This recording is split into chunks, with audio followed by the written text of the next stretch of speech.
Greetings and welcome to this week's episode of Into Zimbabwe, a weekly show brought to you by the Zimbabwe Human Rights Monitors platform. I'm Karen Manzera, co-hosting alongside Liam Takura Kanenga. And this week we are discussing the Private Voluntary Organizations Bill, and we are going to discuss around its background and its impact in Zimbabwe's governance, in civic society, and ahead of the 2023 general elections. Liam. Yes, Karen. Well, let's firstly look at the background of the PVO Bill. It's a law that is not new. Because it stems back to the term of President Robert Mugabe, where it's a law actually reactive to the political context of each time. Mugabe introduced this bill as a way to muzzle civil society organizations, where he actually alleged that they were furthering regime change agendas. But then we'll discuss whether regime change is legal or not, and then we'll also introspect whether it was true or false. But the basic thing was it gave government power to intrude into business of non-profit making organizations, particularly those in the civil society. It allowed government to muzzle, and as it did, it managed to further the shrinking of the civic and democratic space in Zimbabwe. And then now this bill comes back again, and it's coming under the context of Emmerson Mnangagwa coming into power, and after also assuming power through a coup, then later on a disputed election in 2018, where his rule has been scrutinized and questioned by many, even ranging from international media, civil society. There have been a lot of human rights violations. So the aspect of checks and balances has been not on his side, and has been very critical of his governance. And so now, when it comes, it's now a matter of furthering the one-party state agenda, but you also need to silence scrutiny, which to them seems as if it's antagonism.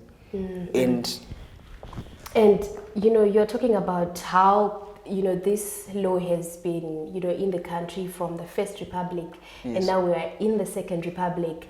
And last year we did see, Moguti's office suspending all organizations, that operate in Harare. And soon after that, now they are proposing the Private Voluntary Organizations Bill. Yes. And in a few weeks, there are going to be consultations and hearings across the country.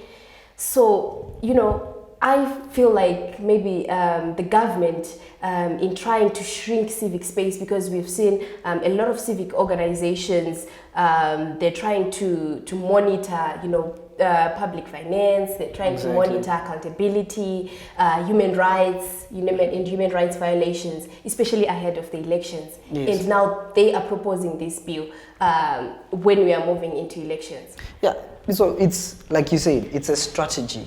It's a regime survival strategy, or a regime survival tactic, where already you mentioned about accountability. You have organizations like ZimCode, you have organizations like Transparency International, you have organizations like Pachedu. Pachedu, you know what Pachedu is doing with Zek on Twitter.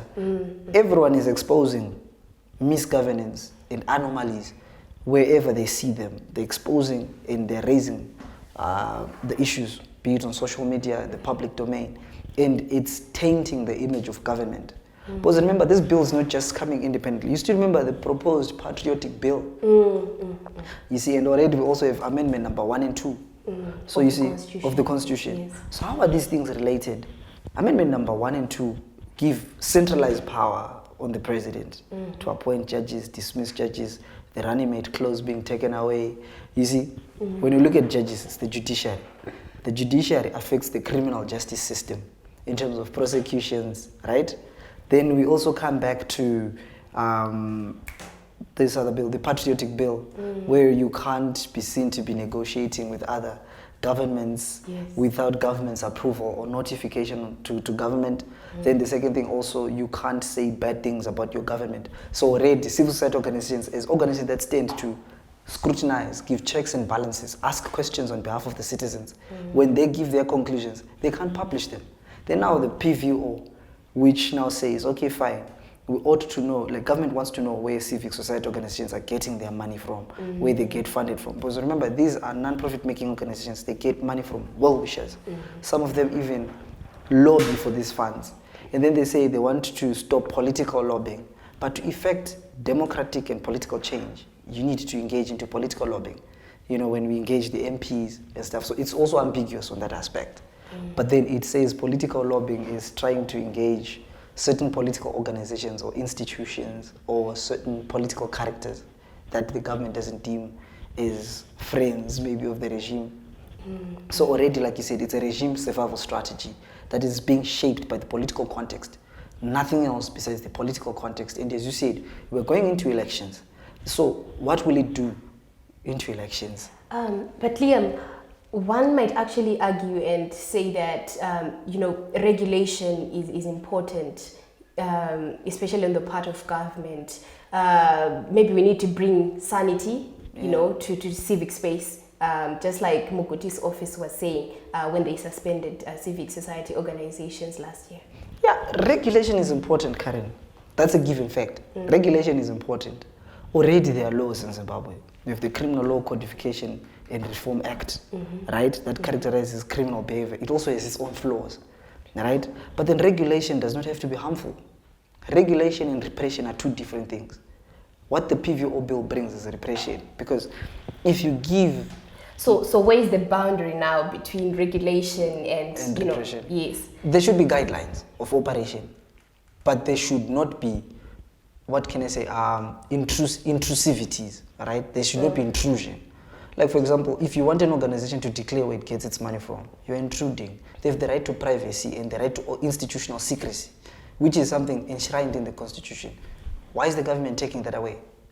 Because in civil society organizations, they're just juris persons, right? They assume rights of like a legal person, right? A legal being. So why are we taking that right away from them? They can't declare every time, because it gives government even room to go victimize the people that sponsor these organizations, especially that the government does not sit well with, or it tarnishes relations, right? Then the second thing, let's look at the issue to give the administrator power to deregister organizations. That compromises independence of the organization. Most organizations are forced to conform, and when they're forced to conform, they're weak, and they will fail to dispense their mandate. They'll fail to do their job, right? And that itself is a problem, because people, like, independence and institutional sanctity is important, because, like I told you, the role of civil society is to close the gap that is left by the markets and government. So that gap will be left open. And already, what does it take away? The right of the public to participate, which is enshrined in Chapter 4 of the Constitution, to participate either directly or through elected individuals. And the direct participation of citizens is through civil society. So already, democracy is under threat in that regard. It becomes undemocratic. So that's why I'm saying it's a regime survival strategy. And as we are looking into elections now, remember, Zimbabwe is a history of violent, toxic, and very disputed elections, especially on the lines of transparency and accountability. Remember, the conflict on the voters roll already. Chigumba comes and says, we are not accountable to social media, but we are accountable to parliament. But you have a Twitter account. And remember, civil society organizations also have Twitter accounts. So they speak on behalf of the people through social media. They speak on behalf of the people through print media, even directly to government. So Chigumba is now proving to be arrogant, but that's not the case. The issue is just about that role of civil society organizations playing a representative role for the citizens in elections and seeking accountability, especially on issues to do with the voters' roll, even how votes were counted, even the delay on the announcement of results. You see, all that is another form of accountability. That's political accountability. That's social accountability as well, before we get to the legal accountability, as Magaisa puts it across. And civic society and the generality of Zimbabweans have been pushing for election reforms, especially after 2018. And with government now coming in with the PVO bill ahead of the elections, does it mean, or is it a reflection that as a nation, maybe we should forget about election reforms? Yeah, exactly. That is the other thing at stake. Remember, it's civil society that lobbies on behalf of the people, or that advocates on behalf of the people for electoral reforms. For example, media reforms, right? Media reforms, a lot of non-profit journalist institutions are lobbying for media reforms, for media impartiality particularly, for fair airplay, for both the opposition and the government, right? For prioritization of both parties, and also for less propaganda. Because all comments from the public broadcaster ZBC is biased towards the governing party, ZANU-PF, and it's always partial, and it's partial against the favor of opposition political parties. You see, you have seen the bashing of Nelson Chamisa in 2018 and this year, and the unfair commentary that they give. And then you've also seen the bashing of Mugen Traoré. Remember, and even Edgar Tekere as well. Do you still remember, there used to be an advert in 2008 where, you know, it was an election campaign advert, where you would have a picture of Tony Blair, then they would write Blair, then Gordon Brown, and then they write Brown, then they put George Bush, then they write Bush, then when they put Traoré, they put a question mark, like trying to denigrate him into an entity, not disputing the fact of how ZANU-PF views its opposition, but let's look at the impacts of such kind of, you know, propaganda. Yes. And MDC did not have the chance to respond to that kind of propaganda already.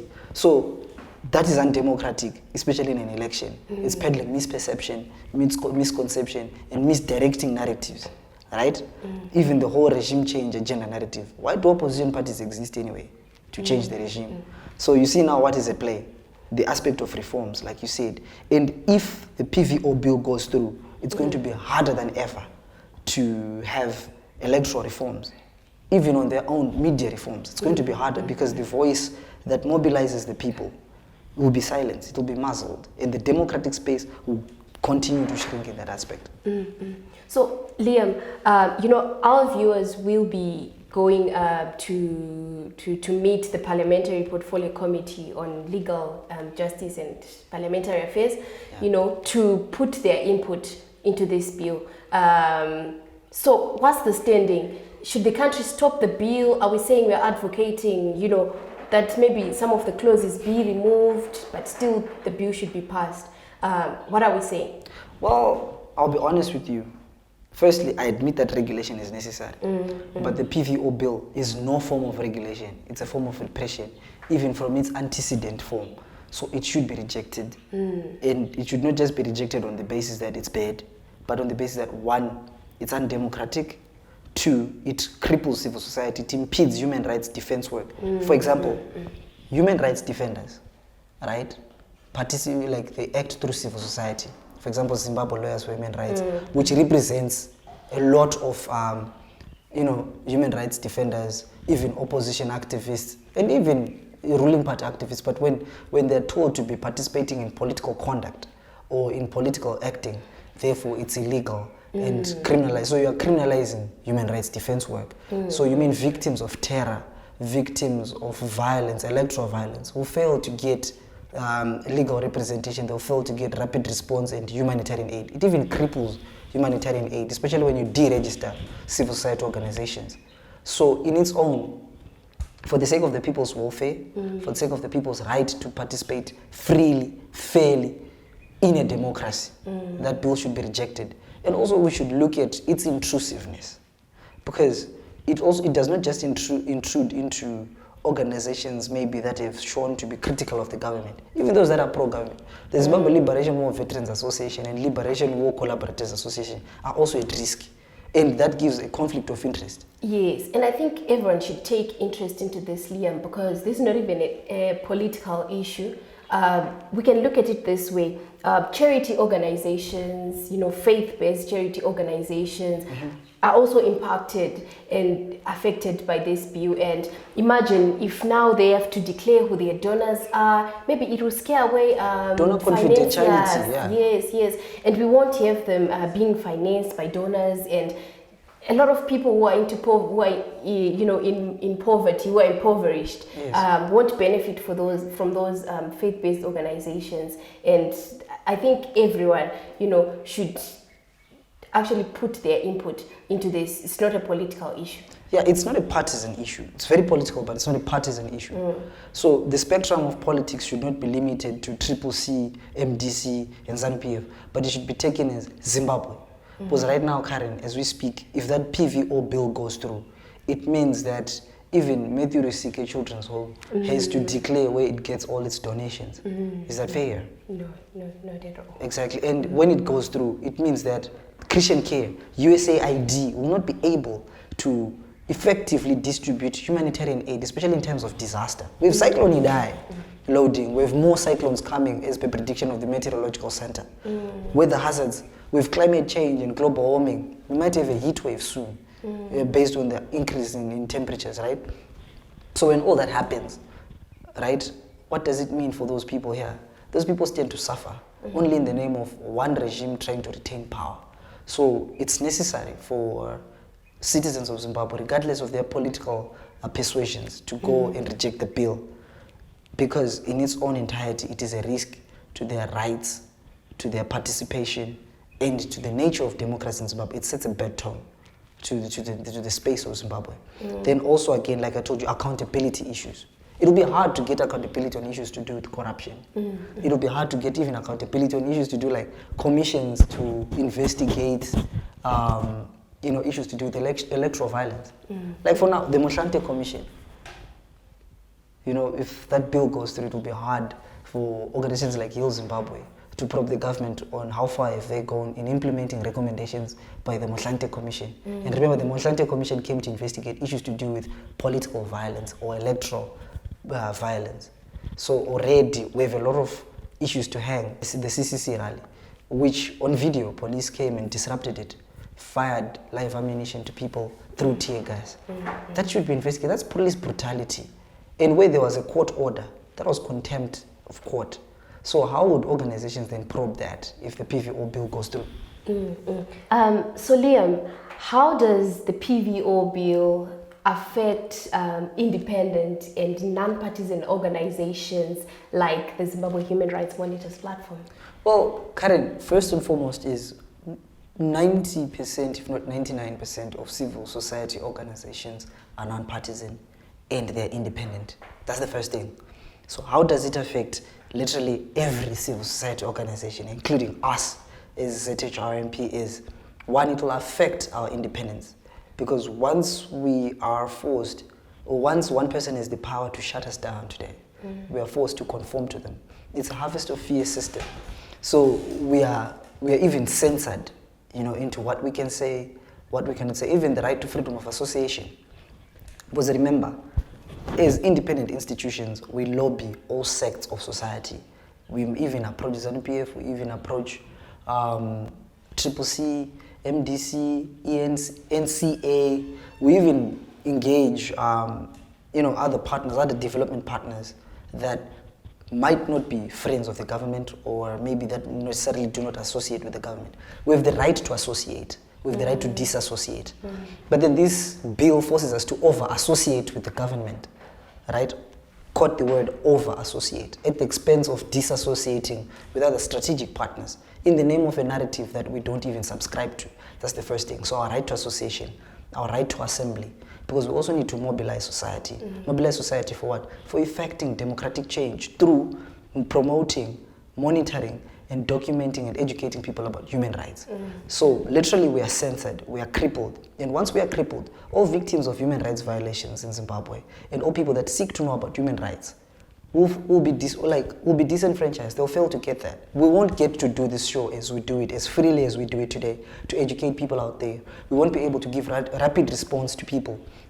ZLHR will not be able to give legal aid to victims of human rights violations.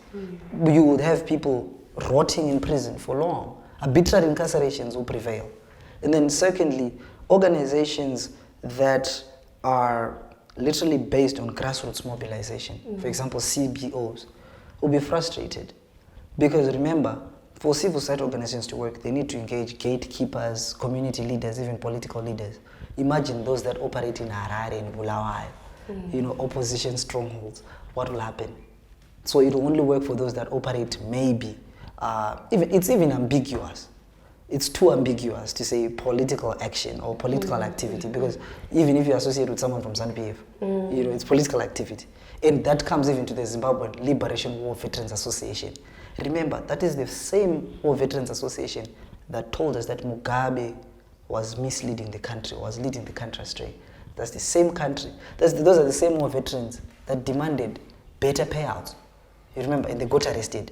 So imagine now with this bill, what will happen? They'll be forced to over-conform. And with the bill actually mentioning that, you know, the minister's office will have power to remove leadership from certain NGOs in state, whoever they think. You know, separation of powers. Yeah, the doctrine of separation of powers. You know, Constitutional Law 101, the doctrine of separation of powers, independence, will be taken away. So it's easy now for the government to infiltrate CSOs. So you might wake up, Karen, not sitting there, and someone else will be there. You see, so which is bad. Because that's what they would deem necessary. Exactly.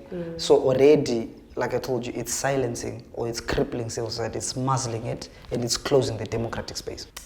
So Parliament will be going around the country doing consultations on the PVO bill, and as Zimbabwe Human Rights Monitors platform, we encourage everyone to go out in their numbers and participate and put their input to Parliament. Alternatively, you can write to Parliament through their email or even write through postal and put your inputs on the private voluntary organizations bill to make sure that government stops actually shrinking the civic space. So from myself, Karen Manzera, and Liam Takura Kanenga, it's goodbye for now.